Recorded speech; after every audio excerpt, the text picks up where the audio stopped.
दोस्तों cyber scam से जुड़ा हुआ एक बहुत बड़ा अपडेट आया है। भारत में जितने सारे छोटे बड़े साइबर स्कैम्स हो रहे थे, ये मामला भारत का नहीं रहा, मामला बन गया है इंटरनेशनल।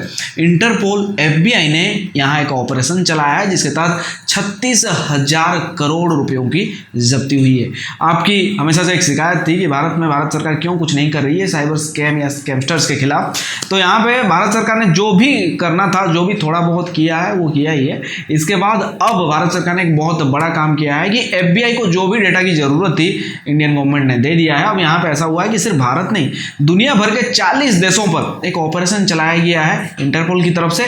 ऑपरेशन का नाम है HE5, जहां 439 मिलियन डॉलर को जो है जब्त किया गया है, जो कि इंडियन करेंसी में अगर हम देखें तो 3,644 करोड़ रुपए ये बनते हैं। 68,000 से ज्यादा बैंक अकाउंट्स को ब्लॉक किया गया है, 400 से ज्यादा क्रिप्टो वॉलेट अकाउंट्स को फ्रीज किया गया है। तो आपको क्या लगता है इस एक्शन के बाद Bharat cyber scam free country बन पाएगा? मुझे नहीं लगता है, क्योंकि जब भी कभी गवर्नमेंट की तरफ से ऐसा कोई भी अभियान या ऑपरेशन चलाया गया है तो उसके बाद ये जो चोर लुटेरे हैं ये अपना नया एक रास्ता अपना लेते हैं।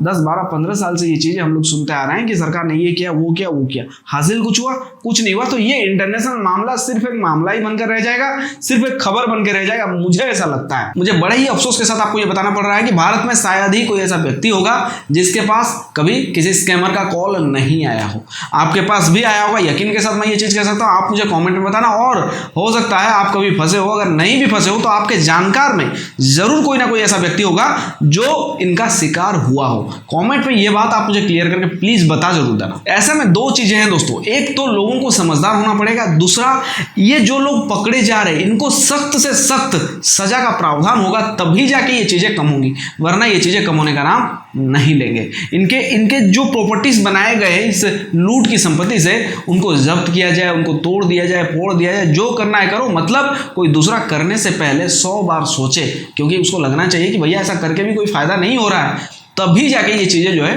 कम होंगी। तो आज के लिए सिर्फ इतना ही। इस जानकारी को दूसरों तक जरूर पहुंचाइए ताकि लोग समझदार बने, सतर्क रहें। फिलहाल दीजिए मुझे इजाजत, फिर मिलता है एक और नई जानकारी के साथ। तब तक के लिए अपना ख्याल रखिए। Take care, bye bye.